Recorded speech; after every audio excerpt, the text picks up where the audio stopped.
Hello and welcome to the Cretaceous Campcast. I am Cretaceous Dave, and this is a podcast all about Jurassic World Camp Cretaceous and Jurassic World Chaos Theory. In this episode, we finally get to talk about it.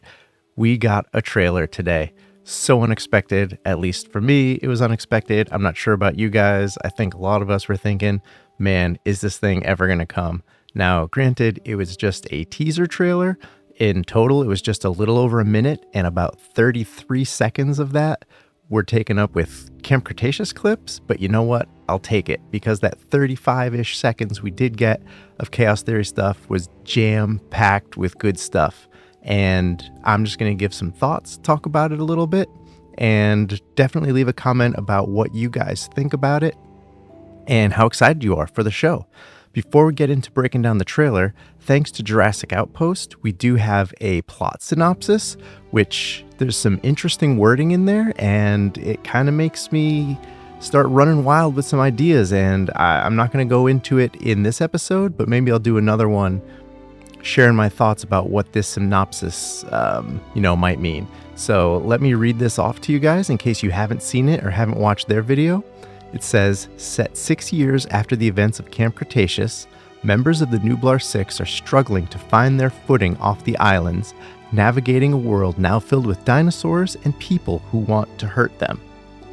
Reunited in the wake of a tragedy, the group comes together only to find themselves on the run and catapulted into a global adventure to unravel a conspiracy that threatens dinosaur and humankind alike, and finally learn the truth about what happened to one of their own.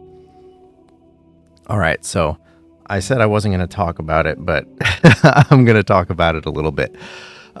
Two things that really caught my attention there, three actually, are the whole globe-trotting aspect, which reminds me of Dominion, and then the threat, which also reminds me of Dominion. So as we do find out at the start of the trailer, this is taking place basically right when Dominion is happening.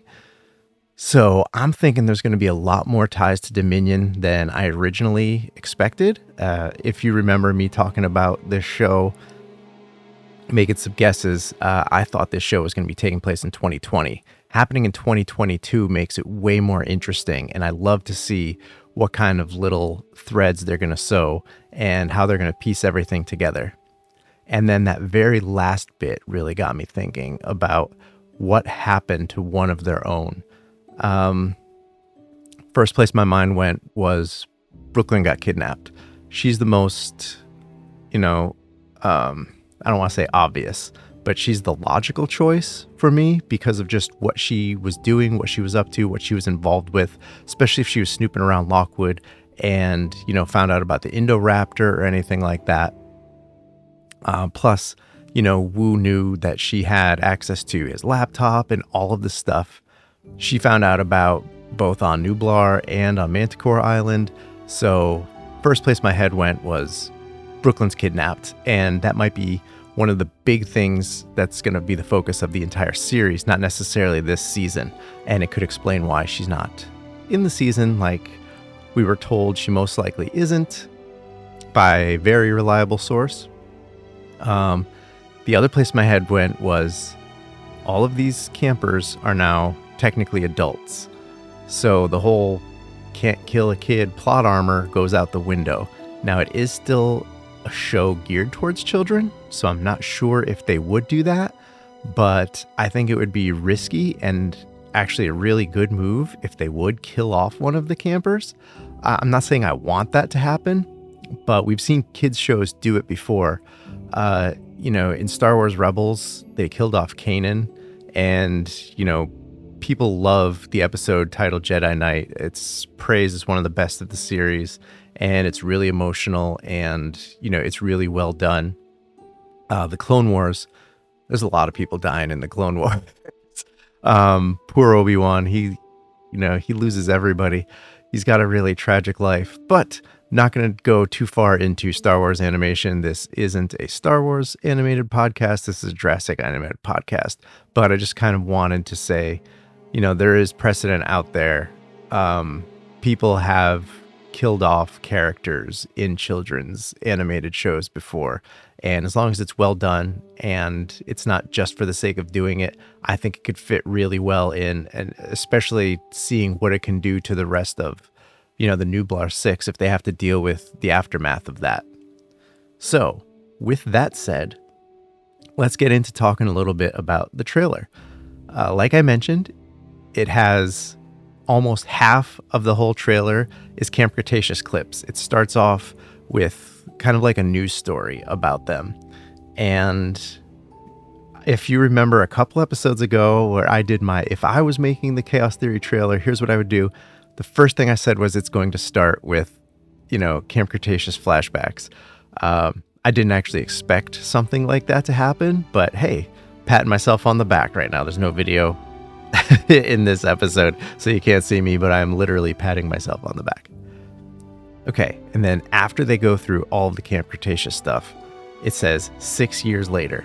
That was a big surprise to me. That's saying, hey, we are at Dominion time, not closer to Fallen Kingdom time, which is awesome because it does set up the story so much more that there could be so many more dinosaurs, and it'll make it make more sense as to why there are so many and different species and all of that all around.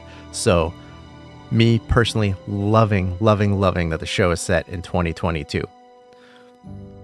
Then we see this cabin, and it has like homemade alarms with bells and whatnot all around it. And it looks like, Darius is living isolated and all alone. Because, well, we find out it's Darius when the door opens. But we, can kind of get the idea that he's got that not just for dinosaurs, but by the way he's totally freaked out when he opens the door with a shock stick, that he might have the kind of feeling that people are after him too. We're going to have to see. I don't know. When he does open the door, Ben is there. Confirmation. We do get Ben in the show. I guess it's okay to talk about it now that he is in there. But in some of the leaks that we talked about but didn't want to talk about, there were leaks of Ben toys out there. So we kind of had an idea.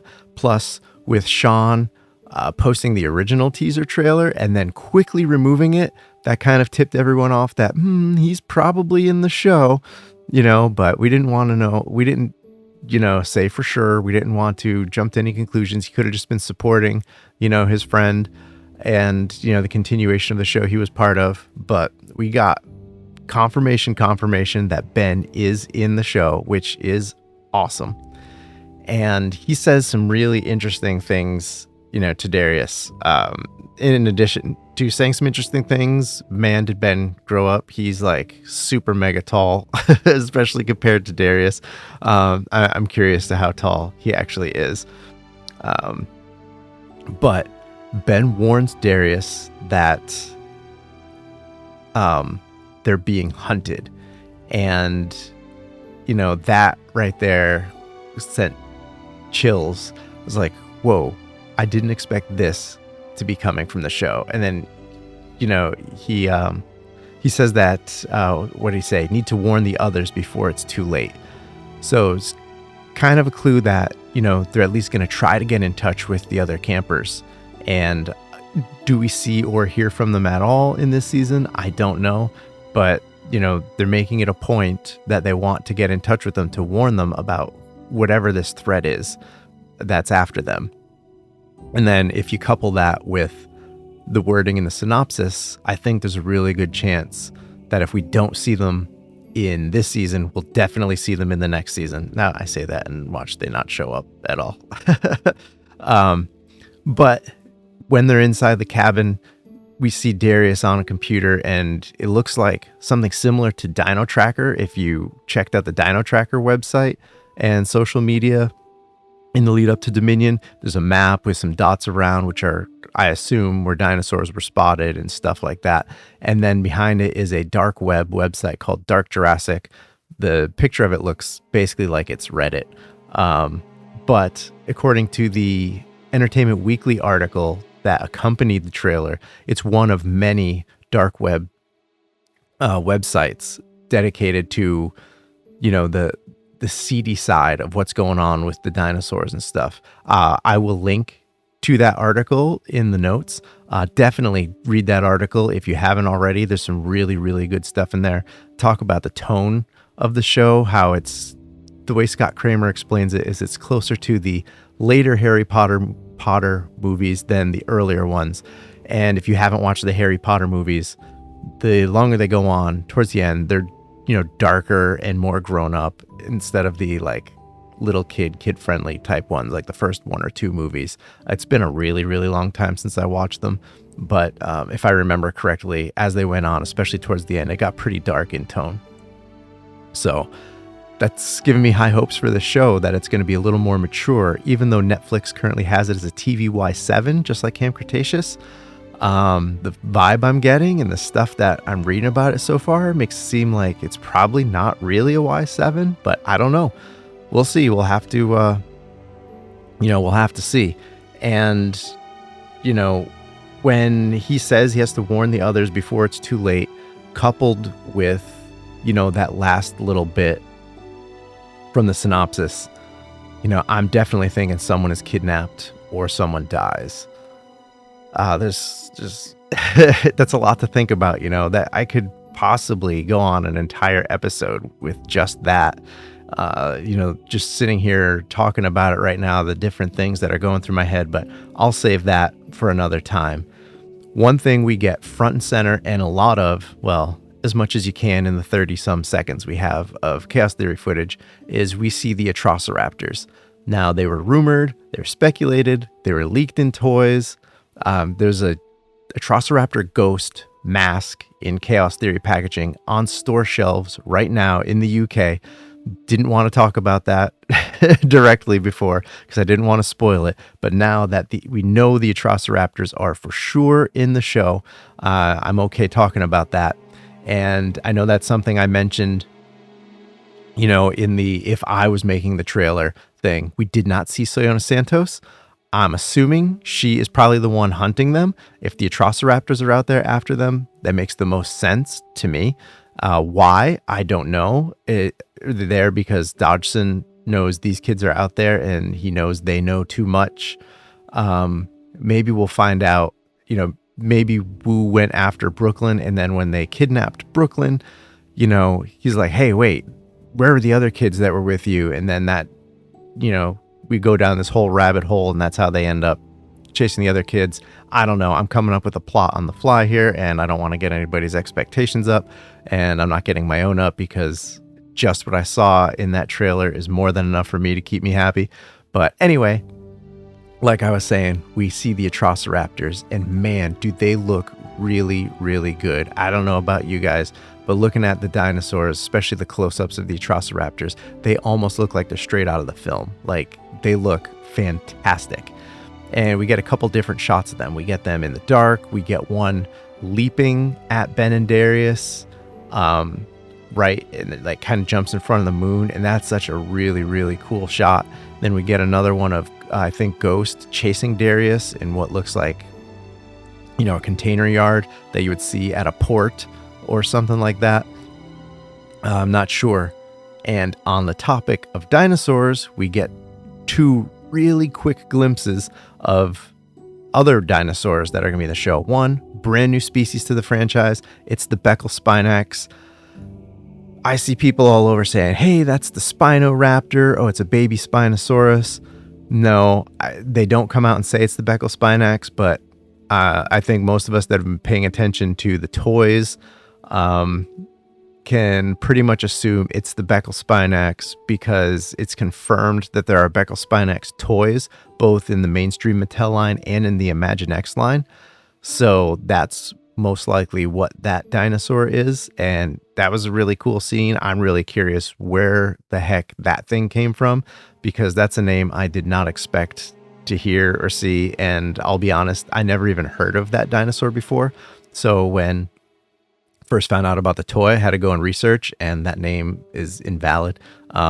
It's actually a different dinosaur. So why they're going with the Beckel Spinax name, I'm not sure, but it looks really cool and it's got a cool name. So I'm looking forward to it. And then the other one we see in the trailer is the Allosaurus run in front of Darius's truck. And, it's just a quick glimpse of it. But if you pause on it, you freeze, you take a look, it looks like the big rock Allosaurus. So I'm sticking with that's what it is, especially because of the packaging for the Chaos Theory toys has the Allosaurus with that blind eye. So super excited for that, and not another pat myself on the back, but we did see 3 different dinosaurs in this trailer, and I said at least 3 dinosaurs. So hey, go me. I was actually a little closer than I expected to be. I thought I was going to be way wrong in, my version of the trailer, but we got some Camp Cretaceous flashbacks. We got 3 new dinosaurs. We got the Atrociraptors. We got Ben. Didn't get the other stuff, but hey, that's okay. I did pretty good for only having to cram 35-ish seconds of the real trailer into my trailer, And, one of the biggest things about this trailer is we got a real release date. And the release date is even earlier than I expected. It is May 24th, 1 week earlier than I basically doubled down on. I thought for sure this show was coming out on May 31st. I was super confident in that because of the date of the junior novelization. And funny thing about the release date is just a few days ago, it popped up on IMDb that the show is going to be released June 21st. It was like, what? June 21st? That doesn't make any sense. That's going to come out literally weeks after the book, that the book's going to spoil it for everybody. Turns out someone just added that like you can in IMDb. This is why you need to take anything you see on IMDb with a grain of salt. Like Yudi mentioned, maybe they were just going off the original July date for the book, so they picked that date. I'm not sure where else they could have pulled that date from, but nope, it is not June, it is May. It is May 24th, 1 full week earlier than I was expecting it, and that has me super excited. It does throw a wrench into plans that we had for something. I'll just tease it a little bit here, called the Cretaceous Countdown. Going to watch an episode a day, and we're going to ask you guys to do a tweet along. 1 episode a day leading up to Chaos Theory's premiere. So originally, based off of the idea that it was going to come out on May 31st, we were going to start it on April 11th. So now it looks like it's going to be 1 week earlier. So probably starting next week, we'll be doing a Cretaceous Countdown. Stay tuned for more details with that, and follow us on Twitter at JP_Campcast, or join our Discord. I will add a link to that below, and look for all the details coming real soon about that. Kia, UD Tyrant, he's going to be one that's going to be taking care of all that. And it sounds like it's going to be a lot of fun. So hopefully you guys will want to join and participate in that if you can. And it'll be good to catch up on Camp Cretaceous and familiarize yourself with everything that went on, especially if it's been a while since you watched the show. I've watched a ton of season 1 recently. My son keeps going back to certain episodes. So when we do watch it, it's almost always the same, like 2 or 3 episodes, but you know what? That's okay. I don't mind. Whatever makes him happy. Speaking of him, sorry, little tangent. When I got home from work and then he got home, my wife took them to DC today to go to the Natural History Museum. I said, dude, I got something I got to show you. And I pulled up YouTube on the TV and I played it, and he's just like staring at it. And I could see him looking at the Atrociraptors. And then as soon as it was over, I turned around and he goes, can we watch that now? And it was so cool that he's hyped for it too. And I said, unfortunately, we can't, dude. We got like 2 months we have to wait. But he just watching those, couple seconds of the show and seeing the Atrociraptors, he's like, I want to watch this now. So he's excited for it too. And I'm glad, he didn't lose interest or anything like that. But not much longer, not much more detail I can go in, because like I said, there was only about 35 seconds of Chaos Theory content, but they did pack a lot in that 35 seconds, particularly with the Atrociraptors. Like I mentioned, it does look a little more mature in tone. I didn't really get any kitty vibes at all from it. The animation is looking better than it did in Camp Cretaceous. I kind of like the dark stuff that they have going on, like the nighttime scenes. I hope we get more of that, because it'll add a little bit of mystery and suspense. I think the EW article actually mentions that it's, you know, kind of like a thriller. Oh man, I forget the exact words they used to describe it. But it's sort of like a mystery type show. So, you know, it does sound really cool. And, you know, I mentioned it on Twitter earlier that I am like super hyped for this after this trailer. I was already hyped. I was going to, you know, be excited for it no matter what anyway. But this actually exceeded my expectations of, you know, what this show might be all about. And it was great seeing all of the writers and storyboard artists being over the moon about it, that they're getting to talk about it again. They have new stuff to talk about. They seem so proud of their work that, you know, makes me have even higher hopes for the show, because, you know, you can work on something and then be like, yeah, you know, I worked on that. It's cool. But then you can work on something that you are just darn proud of. And you're like, yeah, I worked on that. And that's kind of the impression I'm getting from all of these folks that worked on the show, that they are super proud of this. So, you know, that's kind of raising the bar there for me too, that I think this show is going to knock it out of the park. I really do. And based on where it is geographically and the time, now, you know, it opens the possibility that we could see Blue again. I know a lot of people don't want to see Blue, but she factors back into the mix. I'm back on board with, I really hope we see Maisie now. I've been saying for years, a Darius and Maisie team up would be awesome. It's something I would love to see. And hey, bring Isabel Sermon back to do the voice. That would be fantastic. And I saw someone mention on Twitter, apologies, I don't remember who it was, saying that, you know, maybe they can take some of the plot points from the scrapped third Maisie book and integrate it somehow. And I think that would be really cool too, because at the end of the second book, they were driving on their way to the Sierras where they were going to build their cabin.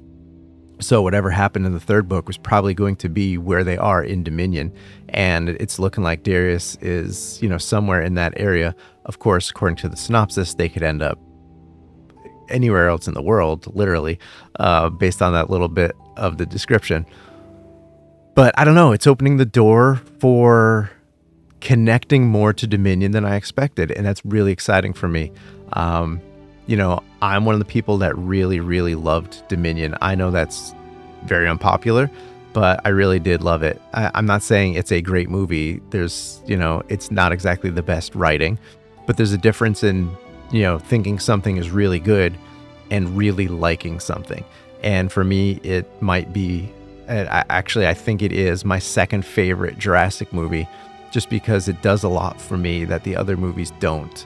And, you know, it doesn't have to necessarily be the best movie. Like, I consider The Lost World the second best movie of all the Jurassic movies, but Dominion is my second favorite, if that makes sense to anybody. Probably not, and you're probably wondering, why do you even like that movie? But you know what? I do, and let people like what they want to like. Anyway, where was I going with that? Oh, yeah, Chaos Theory taking place in 2022. Possibility of connecting things to Dominion, and maybe it's going to make the Dominion story better for some people.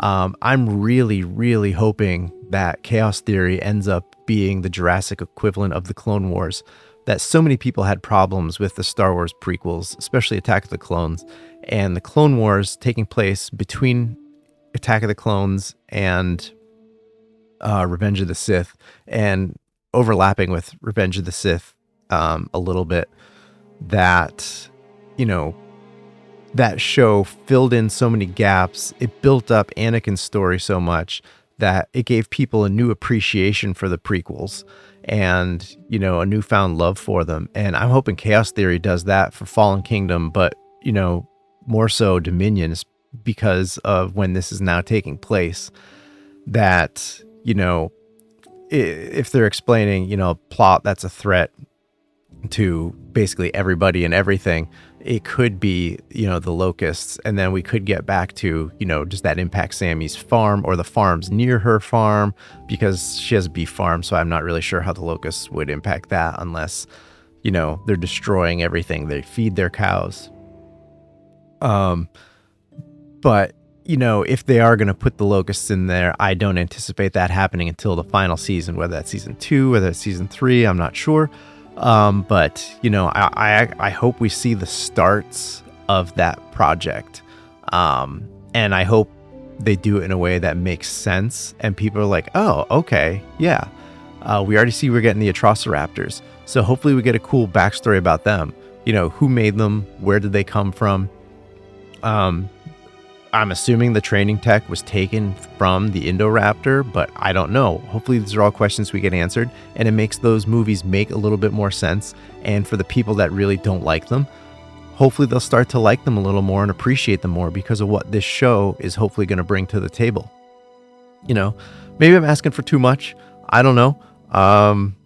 We're going to find out in about 2 months. We got 10 episodes in season 1 coming up, and I am super duper looking forward to it.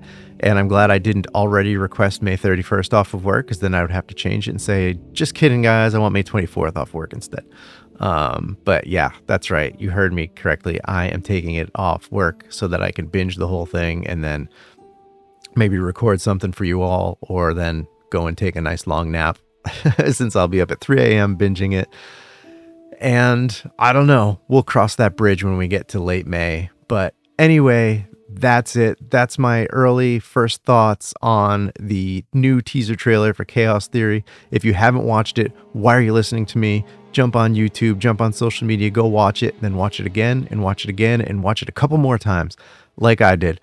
Like I said, you're only getting about 35-ish seconds of Chaos Theory content, but it's jam-packed with some exciting stuff. We get to see grown-up Ben. We get to see Atrociraptors. We get to see the Allosaurus. We get to see a Beckel Spinax. And of course, we get to see Darius. So, super excited. And now Paul McKell-Williams has a little bit more he's able to talk about. So maybe I'll hit him up with some questions. Oh, and speaking of the trailer and questions for Paul McKell-Williams, one of the entries to the contest that I had across all social media, where you guess the date of the trailer and you win a cameo message from Paul McKell-Williams, someone actually picked March 28th. So congratulations to that person.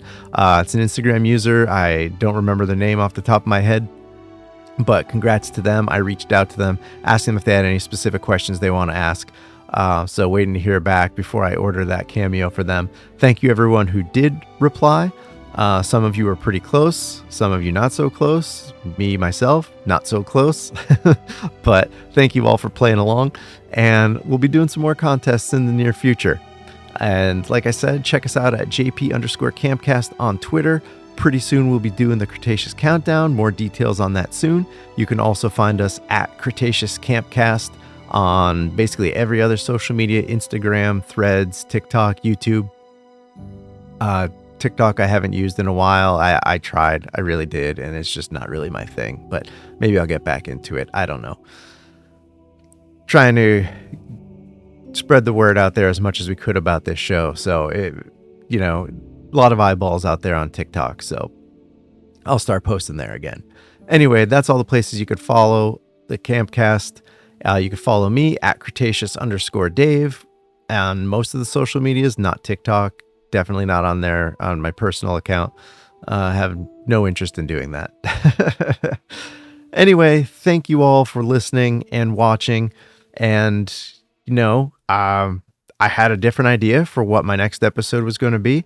And maybe I'll still go ahead and do that. And this is just going to be a bonus episode. But with the trailer dropping today, I wanted to record something. Wanted to just talk about it a little bit because I'm excited. I hope you guys are excited. And May 24th can't come soon enough. So hope you all have a good evening. Stay safe, stay Jurassic, and have a great one. So long.